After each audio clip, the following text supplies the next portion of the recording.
ए, जल्दी जल्दी हाथ चला, किसी ने देख लिया तो मुसीबत हो जाएगी। लेकिन मालिक, मिट्टी पूरी तरह से सूख कर ईंट के जैसी हो गई है, इसलिए वक्त लग रहा है।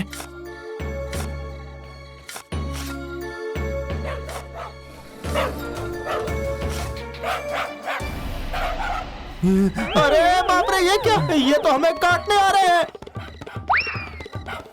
मैं भी भागता हूँ यहाँ से।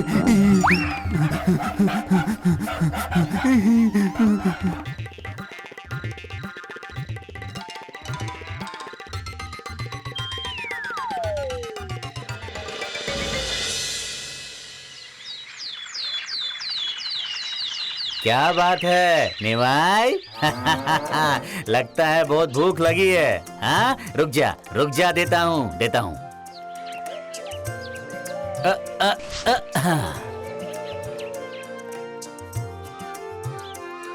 तू खा, तब तक मैं दूध निकाल लेता हूँ।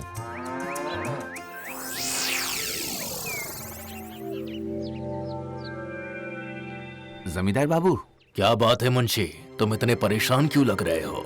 जी वो गांव के लोगों को पानी की इतनी ज्यादा तकलीफ है कि अब मुझसे और देखा नहीं जाता। हाँ मुझे भी, लेकिन क्या करे, अभी तो इतने रुपए पैसे भी नहीं है। मगर जल स्रोत की व्यवस्था नहीं की गई तो सूखे से पूरा गांव खत्म हो जाएगा। क्या कहूँ, मेरी किस्मत ही खराब है। मैं वो कह रहा था कि जल स्रोत के इंतजाम के लिए जो रुपए लगेंगे उसके लिए अगर मैं कुछ योगदान कर दूं तो आज आपकी मुसीबत के समय मैं इतना तो कर ही सकता हूँ। मुंशी, तुम्हारा कैसे शुक्रिया अदा करूं? नहीं, ये गांव मेरा भी तो है जमींदार बाबू। ये लीजिए जमींदार बाबू, मैं आज का आपका दूध ले आया।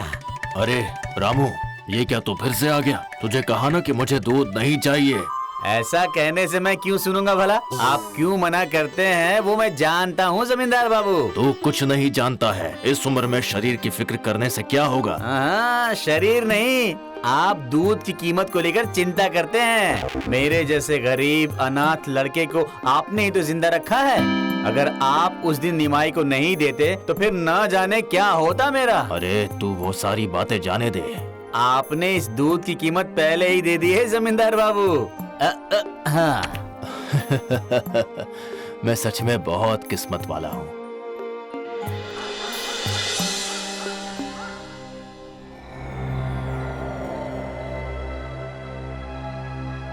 क्या हुआ, मिला क्या?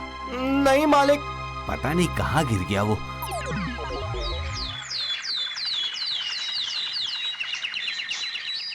लगभग इंतजाम तो कर दिया है मैंने, लेकिन क्या हो गया? बस और थोड़े से रुपयों की जरूरत है, पर अब मेरे पास और नहीं है, इसलिए। अरे नहीं, तुम काम मत रोको, मैं बाकी के रुपयों पैसों का इंतजाम बाहर से करता हूँ।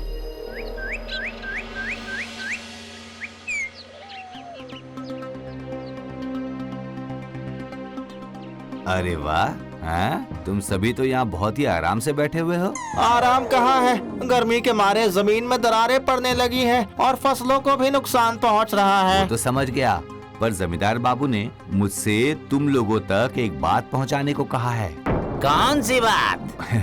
वो बात तो ये है कि आज तुम लोग बकाया सारा कर चुकता कर दो। ये क्या? पर वो तो बहुत रुपए हैं, इस तिथि में आज ही रुपए कहाँ से मिलेंगे? ये सब कहने का कोई फायदा नहीं है, तुम लोग कुछ देर बाद मेरे ही घर चले आना, समझे? और हाँ, अगर धोखा दिया तो जमीन नहीं बचेगी तुम लोगों की। इस स्थिति में ये कैसा हुक्म है जमींदार बाबू का? वो तो कुछ भी कर सकता है, हम प्रजा हैं, समझे? पता है निमाई, इसके बाद मैं तेरे लिए एक नया घंटा खरीद के लेके आऊंगा। हाँ, जब तू यहाँ वहाँ जाएगी तो टन टन की मीठी आवाज करेगी। हाँ। चलो अब बहुत रात हो गई है, तुम सो जाओ। ये क्या? अब ये क्या चीज है? देखकर तो कोई नक्शा लग रहा है, पर किसका? इस तस्वीर को देखकर ऐसा लग रहा है कि जमींदार बाबू के घर से इस नक्शे का कोई संबंध है। कल सुबह जाकर ही मैं दिखाता हूँ। हाँ।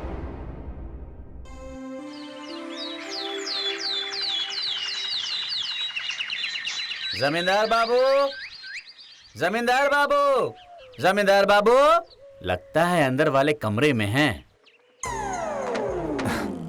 पता नहीं इस बूढ़े ने कहाँ रख दिया है। इतनी देर से ढूंढ रहा हूँ, फिर भी मिल नहीं रही है। ये क्या? अरे मुंशी जी, आप यहाँ क्या कर रहे हैं? जमींदार बाबू कहाँ हैं? अरे वो तो नहीं है, इसलिए मैं तुम्हारे हाथ में वो क्या है? वो मुझे सही से समझ नहीं आ रहा है, पर ये नक्शा है। यही जमींदार बाबू को देने आया था। अच्छा, दिखा मुझे। ये तुझे कहाँ मिली? ये तो जमींदार बाबू का घर है। पर जमींदार बाबू के नहीं होने पर आप उनके कमरे में क्या ढूंढ रहे हैं? ढूंढ रहा हूँ मतलब? क्या कहना चाहते हो तुम? मैं क्या चोर हूँ? मैंने तो ऐसी बात नहीं कही, पर फिर भी मुझे कुछ न कुछ तो शक हो रहा है। सुनना भाई रामू, तुझे ना एक राज की बात बताता हूँ। दरअसल मैं यही नक्शा ढूंढ रहा था। इस परिवार का छुपाया हुआ कुछ गुप्त धन है, जिसके बारे में जमींदार बाबू को भी नहीं पता। ये उसी का नक्शा है।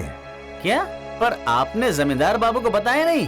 नहीं, और तू भी किसी को मत बताना। बल्कि चल, हम दोनों मिलकर उस गुप्त धन को ढूंढकर बराबर बराबर बांट लेते हैं। क्या कहता है? ठीक है। निमाई, मैं अभी एक बहुत बढ़िया काम करने जा रहा हूँ, समझी? चिंता मत करना, मैं कोई बुरा काम नहीं करूँगा। जमींदार बाबू के साथ बेईमानी मैं नहीं कर पाऊंगा।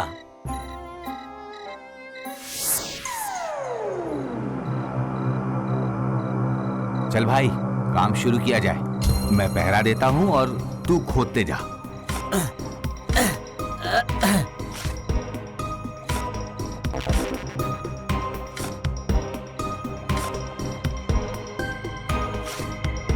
कुछ मिला क्या? हाँ, लगता है मिल गया है। अरे वाह वाह वाह, ले आ, जल्दी जल्दी ले आ। अब मुझसे रहा नहीं जा रहा है। ले आ, ले आ, पहले वो मुझे ऊपर दे दे। हाँ। अच्छा अच्छा, ठीक है।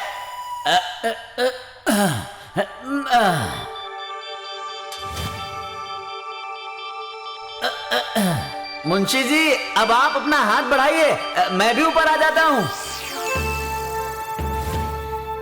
हाँ जरूर।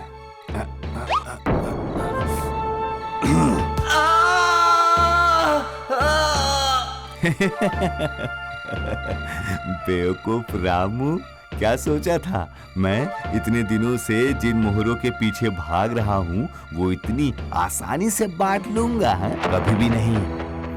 अच्छा हुआ मर गया है शायद।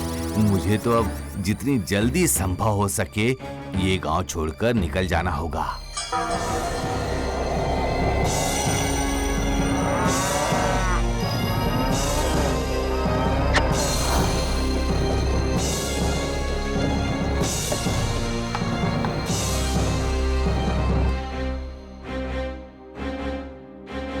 ये क्या निमाई, तू यहाँ कैसे चली आई? हाँ, लगता है रामू को पता नहीं है। चलो, तुझे वहां छोड़ के आता हूँ। अरे वहां पर क्या है? अरे ये क्या, इतना बड़ा गड्ढा? रामू, अब मैं समझ गया कि निमाई तू मुझे इस जगह पर क्यों लेकर आई।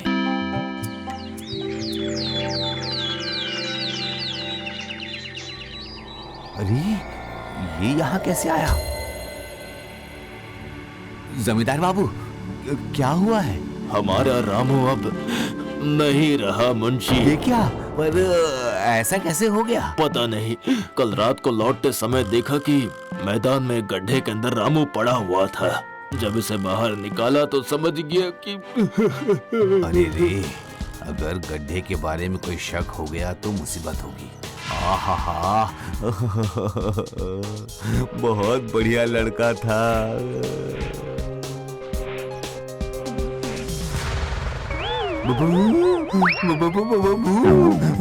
बचाइए बचाइए जमींदार बाबू, बचाइए बचाइए। मोहर वाले घड़े कहाँ रखा है मुंशी? तूने सोचा तू मुझे मार कर तू बच जाएगा? नहीं। नहीं नहीं, मैं बताता हूँ सारी मोहरे मेरे घर पर ही है। मुझे छोड़ दो, मुझे मत मारो। नहीं नहीं।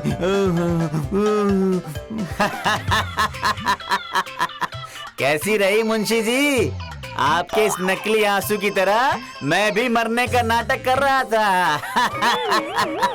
छी मुंशी छी, तुम इतने लालची हो, मैं तुम्हारा मुंह तक नहीं देखना चाहता हूँ। तुम इसी वक्त ये गांव छोड़कर चले जाओ। मुझे माफ कर दीजिए जमींदार बाबू, माफ कर दीजिए। तुम रामू को मारना चाहते थे और मैंने ये भी सुना है कि तुम चोरी छिपे गांव वालों के साथ अत्याचार भी करते हो। चले जाओ वरना बहुत बुरा होगा। इस संपत्ति को मैं प्रजा के लिए प्रदान करता हूँ। और रामू, तुझे और निमाई को अपनी तरफ से 10 मोहरे उपहार में देता हूँ।